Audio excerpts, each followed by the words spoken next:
নমস্কার। প্রাণারামের মাধ্যমে সম্প্রচারিত ভারত কথা গ্রন্থিমোচনের 508তম পর্বে আপনাদের সবাইকে জানাই সাদর সম্ভাষণ। মহামতি অনন্তলালের পরম অনুগ্রহে আমরা শুনে চলেছি ভারত কথা। আমরা ভারত কথায় রয়েছি উদ্যোগ পর্বে, শুনছি বিদুর এবং ধৃতরাষ্ট্রের সংবাদ। এই দীর্ঘ সংবাদের মধ্যে আমরা শুনলাম বিদুর নানাভাবে ধৃতরাষ্ট্রকে তার সুপথে আনার চেষ্টা করছেন। তিনি চেষ্টা করছেন ধৃতরাষ্ট্র যে অন্যায় করে চলেছেন সেই অন্যায় থেকে তিনি বিরত থাকুন এবং পাণ্ডব এবং কৌরব উভয়ের প্রতি তিনি সমদর্শী হন। পাণ্ডবদের প্রতি যে অন্যায় তার প্রত্যক্ষ মদতে তার সন্তানেরা করে চলেছে, কৌরব সন্তানেরা তার থেকে নিবৃত্ত করার আপ্রাণ চেষ্টা করছেন বিদুর। এখানে আমরা দেখলাম বিদুরের কাছে ধৃতরাষ্ট্র ধর্ম সম্পর্কীয় উপদেশ শোনার বাসনা প্রকট করলেন। এই ধর্ম আসলে মহাভারতের মধ্যে এই ধর্ম ব্যাপারটা এত বিস্তৃত, ব্যাপ্ত এবং এত ধরনের ধর্মের কথা সেখানে এসেছে যা সত্যি আমাদেরকে ভাবায়। এটা ঠিক, মহাভারত যখন তার নিজের সম্পর্কে বলছে, অর্থাৎ মহাভারতের মধ্যে কি আছে সে কথাই যখন মহাভারত নিজেই উচ্চারণ করছেন, তখন বলছেন মহাভারত অর্থাৎ এই মহাগ্রন্থ এটি একটি ভার অর্থাৎ যার যথেষ্ট ভার আছে, ওজন আছে। এই ওজন বিষয়বস্তুর জন্য, কেবলমাত্র যে তার বিস্তারের জন্য তা নয়, তার গুরুত্বের দিক থেকে এই ভারবত্তা রয়েছে। এই ভারত গ্রন্থটির নাম এসছে, এই ভারত শব্দটিও কিন্তু এসছে কেবলমাত্র ভারত বংশ থেকে নয়, ভারবত্তা গুরুত্ব থেকেও এই গ্রন্থটির নাম ভারত, মহাভারত। এখানে বলছেন এই গ্রন্থটি একাধারে ধর্মশাস্ত্রও বটে, কামশাস্ত্রও বটে, অর্থশাস্ত্রও বটে এবং মোক্ষশাস্ত্রও বটে। অর্থাৎ একজন মানুষের জীবনের যা কিছু প্রয়োজন তার জন্ম হতে বেঁচে থাকার শেষ মুহূর্ত, মৃত্যু পর্যন্ত, প্রত্যেকটির উপাদান এই মহাগ্রন্থ থেকে মানুষ পেতে পারে। প্রত্যেকটি বিষয়ের মনস্তাত্ত্বিক বিশ্লেষণ এখানে যেমন আছে, রয়েছে তার ঐতিহাসিক এবং অন্যান্য সমস্ত সংগ্রহ এই বিশাল ভারবাহী গুরুত্বপূর্ণ গ্রন্থখানির মধ্যে। সুতরাং এখানে ধর্ম এক ব্যাপক অর্থে মহাভারতে রয়েছে। আমরা যে বিষয়টি নিয়ে আলোচনা করলাম, ধর্মে একই সঙ্গে মহাভারতে একই উদাহরণে, একই পর্যায়ে, একই ঘটনার মধ্যে দিয়ে মহাভারতে আমরা দেখেছি 3-4 রকমের ধর্ম এসে গেছে। আপনারা লক্ষ্য করেছেন সেই যে কাহিনীর কথা আমরা ইতিমধ্যে আলোচনা করেছি, যেখানে ভীষ্ম অর্থাৎ তিনি তখনও ভীষ্ম হয়ে ওঠেননি, তখন তিনি দেবব্রত। তিনি লক্ষ্য করলেন তার পিতা শোকনিমগ্ন। তিনি তার মন্ত্রীদের কাছ থেকে খবরাখবর নিয়ে, অমাত্যদের কাছ থেকে খবরাখবর নিয়ে তিনি জানলেন তার পিতা বিবাহে ইচ্ছুক, কিন্তু সেখানে যিনি কন্যা পিতা তিনি এক ভীষণ পণ করে আছেন। দেবব্রত পিতার কাছে এসে জিজ্ঞেস করলেন যে আপনি কেন এত শোকনিমগ্ন? সেখানে লক্ষ্য করবেন শান্তনু কিভাবে বলছেন তুমি আমার একমাত্র সন্তান, কিন্তু তুমি সব সময় যেভাবে নিজেকে যুদ্ধের সাথে, সংগ্রামের সাথে যুক্ত করে রাখো, ভয় হয় আমার পরলৌকিক কার্য করবার জন্য, অর্থাৎ পিণ্ডদান, তোমার হাত থেকে জল পাবার সেই সম্ভাবনাটুকু আমার বোধহয় থাকবে না। সেই জন্যে আমি বড় চিন্তিত। দেবব্রত বুঝলেন তার পিতা বিবাহ করতে চাইছেন, অথচ তিনি সেটা নিজে পরিষ্কারভাবে বলতে পারছেন না। তো দেবব্রত আক্ষরিকভাবেই তার পিতার বিবাহ দিলেন। তারই সমবয়সী এক কন্যাকে, যিনি সম্পর্কে তার জননী হবেন, তাকে নিয়ে এলেন এবং সেখানে তিনি প্রতিজ্ঞা করলেন তিনি কোনোদিন সিংহাসনের দাবিদারও হবেন না এবং তিনি বিবাহ করবেন না। সেই কন্যাকে তিনি নিয়ে এলেন, সত্যবতীকে, এবং পিতার সাথে তার বিয়ে দিলেন। আক্ষরিক অর্থেই দেবব্রত তার পিতার বিবাহ দান করলেন। কিন্তু পরিহাস এটাই যে যে দুটি সন্তান গ্রহণ করলো সত্যবতী এবং শান্তনু, সেই দুটি সন্তানকেই ভীষ্ম লালন পালন বর্ধন করে তুলেছেন। সেই দুটি সন্তানকে তাদের পিতামাতা করেননি, করেছেন এই ভীষ্ম। তাদেরকে সর্বপ্রকার গুণে গুণান্বিত করে রাজধর্মে, যুদ্ধ ধর্মে, রণরীতি, সমস্ত শাস্ত্র মানে সবকিছুতেই তিনি তাদেরকে বড় করে তুলেছেন। কিন্তু ভাগ্যের পরিহাস, যে কথাটা বলছিলাম, দুজনের একজনও দীর্ঘজীবিত হলেন না, অল্প বয়সী দুজনে মারা গেলেন। সেই এক বিপদ সম্ভাবনার সময় সত্যবতী ভীষ্মের কাছে এসে তিনি বললেন তুমি তোমার এই ভাতৃবধূদের গর্ভে সন্তান উৎপাদন করো, কারণ এটাই হচ্ছে ধর্ম। সেখানে ভীষ্ম আরেক ধর্মের কথা বললেন আমি প্রতিজ্ঞা করেছি, আমার প্রতিজ্ঞা ক্ষত্রিয়ের প্রতিজ্ঞা, অর্থাৎ ক্ষত্রিয়ের প্রতিজ্ঞাও একটি ধর্ম।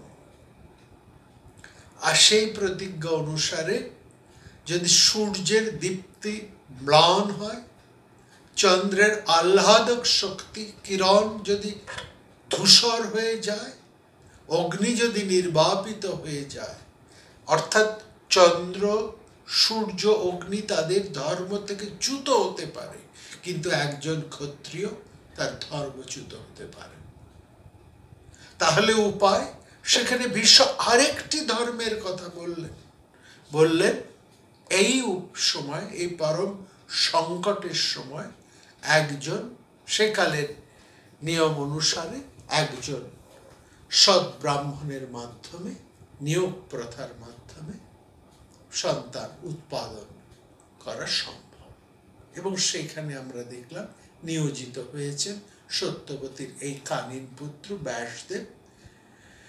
এবং সেখানে আমরা তিনটি সন্তানকে দেখলাম, একজন জন্মান্ধ ধৃতরাষ্ট্র, একজন জন্ম হতেই পাণ্ডু রোগাগ্রস্ত মহারাজ পাণ্ডু, এবং অন্যজন বিদুর।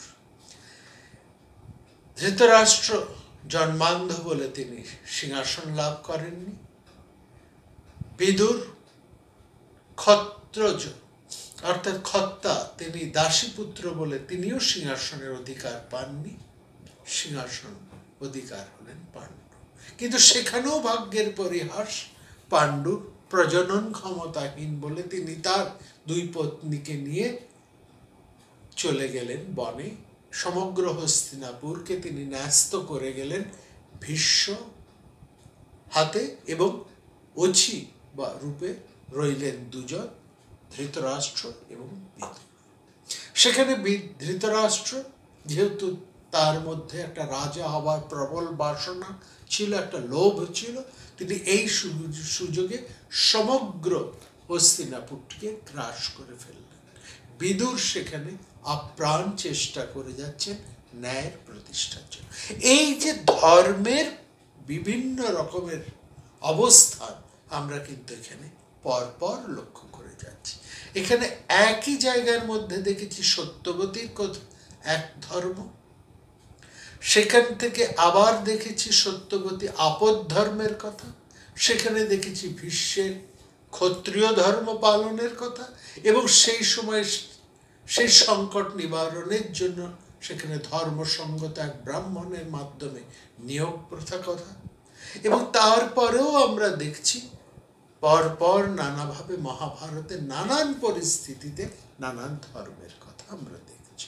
আবার এই যে ভীষ্ম যিনি ব্রহ্মচর্যকে এত গুরুত্ব দিলেন, যেখানে আমরা জানি যে ভীষ্ম কাশীরাজের 3 কন্যা অম্বা, অম্বিকা এবং অম্বালিকা, অম্বালিকা এবং অম্বিকা, এই 3 কন্যাকে যে তিনি হরণ করে নিয়ে এলেন, সেখানে অম্বা সরাসরি ভীষ্মকে পানি প্রার্থনা করে বসলেন। অর্থাৎ তিনি ভীষ্মকে বিবাহ করতে চাইলেন, বললেন যে হয় আপনি আমাকে গ্রহণ করুন, আমাকে বিবাহ করুন, নয়তো আমি অগ্নিতে নিজেকে সমর্পণ করব। ভীষ্ম বললেন আমার কাছে এই ব্রহ্মচর্যই হচ্ছে শ্রেষ্ঠ। অর্থাৎ ভীষ্মের সামনে যখন একটা প্রশ্ন এলো, একদিকে তার ব্রহ্মচর্য, অন্যদিকে এক নারীর জীবন রক্ষা, এই দুয়ের মধ্যে ভীষ্ম কিন্তু ব্রহ্মচর্যকে বেছে নিলেন। অন্যদিকে অনুরূপ একটি ঘটনা দেখছি, অর্জুন, তিনি 1 বছরের ব্রহ্মচর্য ব্রতে বনে গিয়েছেন।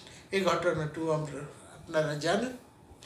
অর্থাৎ মহর্ষি নারদের বিধান অনুসারে পঞ্চপাণ্ডব 1 বছর দ্রৌপদীর সাথে থাকবেন, এবং সেই সময় যে যখন দ্রৌপদীর সঙ্গে থাকবেন, তিনি ছাড়া অন্য কেউ সেই সময় যখন দ্রৌপদী এবং সেই স্বামী একত্রে থাকবে, অন্য কেউ সেই ঘরে প্রবেশ করবে। এটা ছিল নারদের বিধান। কিন্তু এমন একটি ঘটনা ঘটলো, সেখানে অর্জুনকে সেখানে আসতে বাধ্য হলেন, এবং ফলত অর্জুনকে সেই বনে যাওয়ার জন্য বনে যেতে হলো সে অর্থ। এবং সেখানে 1 বছরের ব্রহ্মচর্য ব্রত নিয়ে অর্জুন বনে গেছে। কিন্তু এখানেও দেখুন, ভীষ্মের মতো না হলেও অর্জুনের জীবনে কিন্তু ওই একই সংকট, একই ধর্ম সংকট এসেছিল।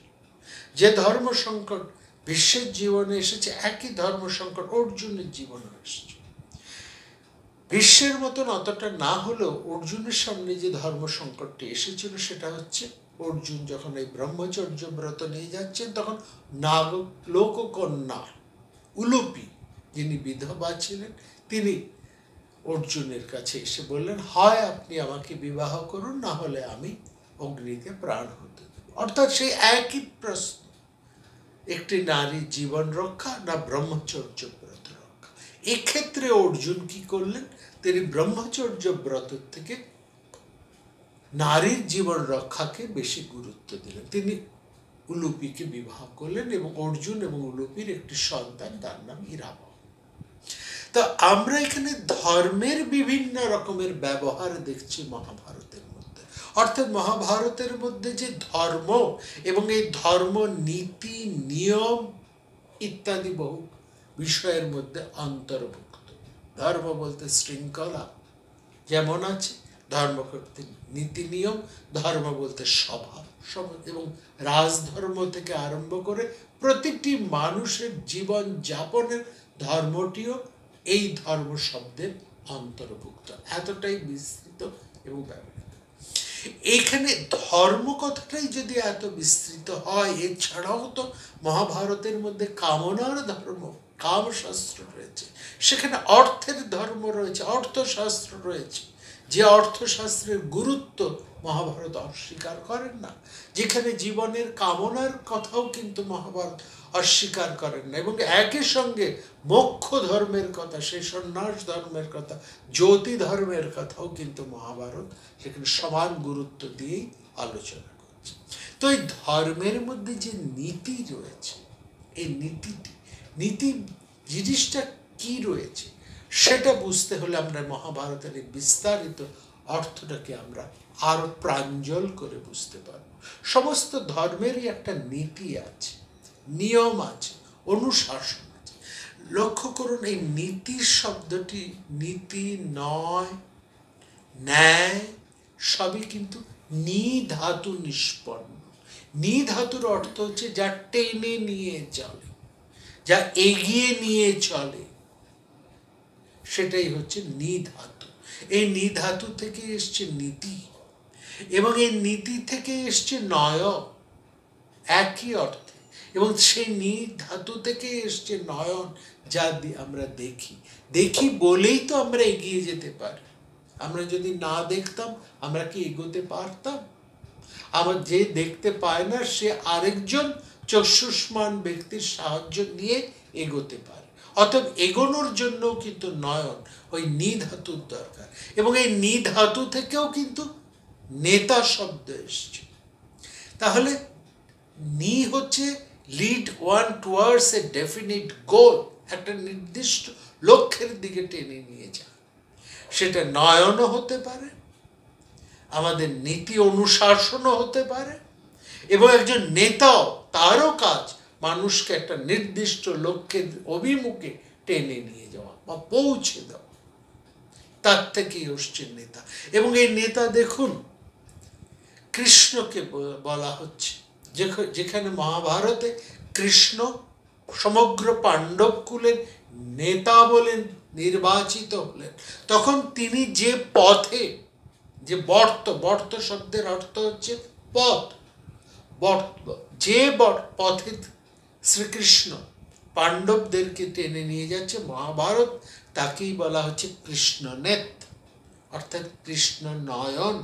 কৃষ্ণের নয়ন অভিসারী হয়ে পাণ্ডবেরা এগিয়ে চলেছেন, এবং নেতা রূপে কৃষ্ণ তাদেরকে একটা ডেফিনিট গোল এর দিকে, নির্দিষ্ট লক্ষ্যের দিকে তাদেরকে এগিয়ে নিয়ে চলেছে। তাহলে এইটা হচ্ছে একটা ন্যায়। আর্যবর্ত হতে যাতে চ্যুত না হয়, আর্যবর্ত এই কথাটি সেখানে মহাভারতে রয়েছে। আর্য শব্দের অর্থ কিন্তু আমরা বিস্তারিতভাবে মহাভারতের দিকে যা সামগ্রিকভাবে বোঝা যায় সেটা হচ্ছে একটা সজ্জন। আর্য শব্দের অর্থ হচ্ছে সজ্জন। তারা কোথার থেকে এসছেন, কি এসছেন, অত কিছুর মধ্যে না গিয়ে মহাভারত আর্য শব্দটাকে সজ্জন অর্থে ধরেছে। আর্যবত্ত, সর্জনের রাস্তা, সাধু জনপথ, সজ্জনের পথ। এই আর্যবত্ত হতে যাতে মানুষ চ্যুত না হয়, সেটাই হচ্ছে নীতি বা নয়ের লক্ষ্য। সুতরাং এত ধরনের ধর্ম রয়েছে, এবং প্রত্যেক ধর্মের এত, সেখানে আমরা নীতি পাচ্ছি, নয়ও পাচ্ছি, এবং এত পথ পাচ্ছি। সেখানে কিন্তু কোনো ডেফিনিট কিছু বলে দেওয়া হয় না যে এই পথটাই সঠিক আর অন্য পথগুলি ভুল। অর্থাৎ অবস্থার পরিপ্রেক্ষিতে, মানুষের নানান পরিস্থিতিতে, তার মানসিকতার বিচারে, সময়কালের পরিপ্রেক্ষিতে কিন্তু ধর্ম নানা পথ, নানা দিক, নানা দিশারি হয়ে উঠেছে। নানান পথের দিশারি হচ্ছে ধর্ম। সেখানে জীবনের ধর্ম এবং বিপদের ধর্ম, আপদ ধর্মের কথাও রয়েছে। এরকমভাবে আমরা সেখানে পাচ্ছি নিত্যকর্ম, সেখানে পাচ্ছি নৈমিত্তিক ধর্ম, সেখানে যেমন পঞ্চমহাযজ্ঞের কথা আছে, সেখানে ব্রহ্মচর্যের কথাও কিন্তু রয়েছে। এই ব্রহ্মচর্যের নীতি কিন্তু আমরা দুজনের ক্ষেত্রে দুরকম দেখলাম, বিশ্বের ক্ষেত্রে দেখলাম একরকম, যার পরিণামে দেখলাম শিখণ্ডী, এবং অর্জুনের ক্ষেত্রে দেখলাম সেখানে উলুপী এবং ইরাবণ। এরা হচ্ছে তার পরিণতি। আবার এই ধর্ম, একজন মানুষ এই ধর্মকে নানান অবস্থায়, নানান প্রেক্ষিতে, তার জীবনের নানান সময় নানানভাবে ব্যবহার করে, নানানভাবে তাকে পালন করে, এবং সেই ধর্ম সেই মানুষের কাছে নানান সময় নানানভাবে এসে ধরা দেয়। ধর্মপুত্র যুধিষ্ঠির, তাকে যদি আপনারা লক্ষ্য করুন, তার জীবনটাকে আদি পর্ব হতে একেবারে মহাপ্রস্থান পর্ব পর্যন্ত প্রত্যেকটি জায়গায় কিন্তু দেখবেন যুধিষ্ঠির পরিণত, পরিশীলিত, পরিবর্তিত হতে হতে এক অন্যতর মানুষ হতে এক মহান মানুষ উত্তরিত হচ্ছে। অর্থাৎ আদি পর্বে যে যুধিষ্ঠিরকে আমরা দেখছি সেই যুধিষ্ঠির কিন্তু সভা পর্বে নয়। সভা পর্বে যুধিষ্ঠির অন্য রকম। সভা পর্বে যে যুধিষ্ঠিরের চরিত্র, যে যুধিষ্ঠিরের ধর্ম তাকে আমরা পাচ্ছি, সেই যুধিষ্ঠির কিন্তু বন পর্বে অন্যরকম। আরণ্যক পর্বে তিনি অন্যভাবে বদলে গেছেন। তিনি উদ্যোগ পর্বে আমরা এক নতুন যুধিষ্ঠিরকে দেখতে পাচ্ছি। সেখানে যুধিষ্ঠিরকে, এই উদ্যোগ পর্বের যুধিষ্ঠিরকে আমরা বন পর্ব, আরণ্যক পর্ব, সভা পর্ব কিংবা আদি পর্বের যুধিষ্ঠিরের সাথে মেলাতে পারছি না। এক নতুন যুধিষ্ঠির, সেই যুধিষ্ঠির আরো পরিণত হতে হতে, উত্তরিত হতে হতে তিনি কিন্তু মহাপ্রাস্থানিক পর্বে গিয়ে তিনি এক অন্য রকমের যুধিষ্ঠির হয়ে যাচ্ছেন। অর্থাৎ মানুষ কালে কালে, যুগে যুগে যেমন পরিবর্তিত হয়, তার ধর্ম সম্পর্কিত ধারণা যেমন পরিবর্তন হয়। অর্থাৎ ধর্ম কোনো জাড্য বিষয় নয়। আমরা যে কথা বলতে চাইছি, ধর্মের মধ্যে কোনো গোড়ামি থাকবে না। ধর্ম প্রয়োজনে কালে কালে পরিবর্তিত হবে। রামের ধর্ম এবং কৃষ্ণের ধর্ম এক নয়। রামের ক্ষেত্রে ধর্মের যে রূপ, যে ব্যবহার, যে প্রয়োগ, কৃষ্ণের সময় সেই ধর্মের রূপ, ব্যবহার এবং প্রয়োগ সম্পূর্ণ আলাদা হয়ে গিয়েছে। সেটি হচ্ছে সব মানুষ একই জীবনে, মানুষ নানান অবস্থায় নানান সময় তার নিজেকে সে পরিবর্তিত করেছে। এই যে ধর্ম, এই ধর্মের মূল হচ্ছে সত্যকে অনুসন্ধান করা, ট্রুথ। সেই সত্যকে দেখছি, যার জন্য আমরা মহাভারতের মধ্যে ষড়দর্শনকে পাচ্ছি। এই দর্শন কিন্তু সেই সত্যকে অনুসন্ধান করছে। এইখানে সেই সত্য হচ্ছে সেই ধর্ম, এবং সেখানে 6টি পথ, এবং এই 6টি পথও কত বিভিন্ন। অন্যান্য ধর্মের মধ্যে সঙ্গে কিন্তু ন্যায় দর্শন মিলছে না। ন্যায় দর্শন অন্যান্য দর্শনের থেকে সম্পূর্ণ আলাদা, সম্পূর্ণ পৃথক। কিন্তু সেই ন্যায় দর্শনও সেই একই সত্যকে অনুসন্ধান করছে, খোঁজ করছে। এটাই হচ্ছে আসল। অন্য দর্শন হতে আলাদা হয়ে ন্যায় দর্শন অন্য কথা বলছে। অর্থাৎ এখানে ধর্মের যে এক একটা আলাদা আলাদা পরিবর্তন, এই যে টেনে নিয়ে যাওয়া, নেতৃত্ব নিয়ে মানুষকে টেনে নিয়ে যাচ্ছে, বা মানুষ নিজের নয়ন দিয়ে, নিজের উপলব্ধি, নয়ন মানে শুধু দৃষ্টি নয়, নয়ন এখানে উপলব্ধি, নিজের জীবন বোধ দিয়ে মানুষ তার নিজের ধর্মকে নতুন নতুনভাবে সে পরিবর্তিত হচ্ছে, পরিশীলিত হচ্ছে, এক নতুনভাবে তার উত্তরণ ঘটছে। রাজধর্ম যখন আমরা বলছি, তখন সেই রাজধর্মের সাথে নীতি শব্দটা, বিশেষ করে দণ্ডনীতিটা একসঙ্গে মিশে গিয়েছে। সুতরাং এখানে রাজধর্মের মধ্যে যে ধর্ম, সেই ধর্ম আবার একজন মানুষের লোক ব্যবহারের যে ধর্ম, বর্ণ আশ্রমের যে ধর্ম, প্রত্যেকটা আলাদা আলাদা ধর্মে, কিন্তু বলা হচ্ছে যাবতীয় জাগতিক ধর্ম সমস্তটাই কিন্তু রাজধর্মের অন্তর্গত। সমস্ত ধর্ম এবং উপধর্ম রাজধর্মের মধ্যে পড়ছে। রাজধর্ম সমস্ত ধর্মের শীর্ষস্থানীয় বলে বর্ণ ধর্ম, আশ্রম ধর্ম সবটাই রাজধর্মের উপর নির্ভর করে। এমনকি মানুষের, অর্থাৎ রাষ্ট্রবাসীর, একজন প্রজা সাধারণ প্রত্যেকের রোগ, শোক, ভয় এবং মৃত্যু রাজার অধীন বলে রাজধর্মই কিন্তু মানুষের শেষ আশ্রয়। সেখানে ধর্মের ক্ষেত্রে রাজধর্মও কিন্তু একটা বিশাল বিস্তৃত অঙ্গন নিয়ে দাঁড়িয়ে রয়েছে। এখন রাজধর্ম বা ধর্মের মধ্যে যে ব্যাপ্তি, সেই ব্যাপ্তিটা আমরা রাজধর্মের মধ্যেও দেখছি। সেই জন্য এটাকে ধর্মশাস্ত্র, রাজধর্মকে একটা ধর্মশাস্ত্রের অন্তর্গত করেছে। রাজন শব্দটির সাথে ধর্ম শব্দটি জুড়ে যাওয়ায় রাজ্য শাসন সংক্রান্ত সমস্ত বিষয়ের সঙ্গে রাজার নিজস্ব ইতি কর্তব্যটাও এখানে কিন্তু অনুপ্রবিষ্ট হয়েছে। ফলে শুধু রাজ্য শাসনই নয়, ধর্ম রাজাকেও ধারণ করে, এবং সেটাও এখানে বড় আকাঙ্ক্ষিত ধর্ম। হয়তো এই অর্থ আছে বলেই মহাভারতের কবি বলছেন ত্যাগই হলো রাজধর্মের মর্ম কথা। কারণ ত্যাগের চেয়ে বড় ধর্ম আর কি বা আছে? সর্বত্যাগ রাজধর্মেষু রাজ্যস্ত্যাগ ধর্মাঞ্চ পুরাণ। সুতরাং এইখানেই ধর্ম রাজধর্মের সাথে মিলেমিশে একাকার হয়ে গেছে, এবং সেটাও কিন্তু মানুষেরই প্রয়োজন।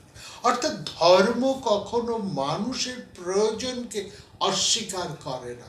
মানুষ যাতে ভালো থাকবে, একজন মানুষ, প্রত্যেকটি মানুষ, প্রান্তিক মানুষ এবং সবচাইতে লঘুতর মানুষ, হীন মানুষ, এবং একজন প্রান্তিক মানুষের কথা যেমন বলছি, তেমনি সে একই রকম ভাবে সংখ্যালঘুর মানুষ প্রত্যেকেই কিভাবে ভালো থাকবে, প্রতিটি মানুষের সমৃদ্ধি কিভাবে সম্ভব, এটাই কিন্তু রাজধর্ম দৃষ্টি। অর্থাৎ ধর্ম যেমন ধারণ করে থাকে, শুধু ধারণ নয়, মানুষের যোগক্ষেম, যা আছে তাকে রক্ষা করা, যা নেই তাকে পাইয়ে দেওয়া বা তা পাওয়ার ব্যবস্থা করে দেওয়া, এই সবটাই হচ্ছে ধর্মের অন্তর্গত। সুতরাং রাজধর্ম হচ্ছে মানুষকে ভালো রাখা, তার কল্যাণ সাধনের জন্য। এই হচ্ছে ধর্ম। এই জন্য রাজার কর্তব্য হচ্ছে প্রজাদের যোগক্ষেম বহন করা। তেন ভৃতরাজের প্রজনম যোগক্ষেম, যা নেই তার জোগাড়, আর যা আছে তার রক্ষা করা। সেই জন্যে এইখানে আমরা দেখছি মানুষ তার ভালোভাবে বাঁচতে চায়, নিজের পুত্র পরিবার, এবং সেই জন্যই মানুষ এই ধর্মের অনুশাসনের মধ্যে দিয়ে এক পরম শক্তির আশ্রয় নেয়। এই জন্য সে ঈশ্বরের খোঁজ করে, তার ভাবে যে এই ঈশ্বর, সেই পরম শক্তিমানই তাকে রক্ষা করবে, তাকে সমস্ত বিপদ থেকে। এখানে ঈশ্বরের ভাবনা বা ঈশ্বরের পূজা অর্চনা এসেছে। এই ঈশ্বরই আবার রাজার মধ্যে দিয়ে প্রতিষ্ঠিত হয়। রাজাকে ঈশ্বরের প্রতিভূ হচ্ছে। ঈশ্বরের কাছে মানুষ যেমন শরণাগত, ঈশ্বরকে যেমন তিনি সমস্ত বিপদের সময় রক্ষক এবং তার সমস্ত কিছু প্রাপ্তির মূল কারণ বা উপায় বলে মানুষ মনে করেন, তার স্তুতি করেন, ঠিক একই জায়গায় রাজা কিন্তু প্রতিষ্ঠিত। মানুষের ঐহিক সমৃদ্ধি এবং সুখ যাতে আসে, সেটাই দেখার রাজার কর্তব্য। ভূতানি বর্ধন্তে সুখম অব্যয়াপ্নুয়। সুতরাং প্রজার এই সুখ, এই অরাজক থেকে রাজক অবস্থার মধ্যে, রাজা আছেন রাজক, রাজা নেই অরাজক। সুতরাং এই রাজ সুখের মধ্যে এখানে সব কিছুর লোকের কল্যাণ সমৃদ্ধির ব্যবস্থাটা যেহেতু রাজাই করেন, সেহেতু সেই জন্য রাজাকেই কিন্তু ঈশ্বরের অবতার হিসেবে বলা হয়। অতএব রাজার মধ্যে সেই ইন্দ্র, সূর্য, চন্দ্র, অগ্নি, যম, বরুণ সবাই কিন্তু অধিষ্ঠিত হয়ে আছে। রাজাকে সেই জন্য বলা হচ্ছে তিনি ঈশ্বরের প্রতিভূ হয়ে তিনি রাজ্য শাসন করেন। এই এত যে ধর্মের পরিব্যাপ্তি, সেই ধর্ম পরিব্যাপ্তির মধ্যে দিয়ে মহাভারত যে লৌকিক জীবনের সমৃদ্ধির কথা বলছেন, সেটাই হচ্ছে ধর্মের মর্মকথা।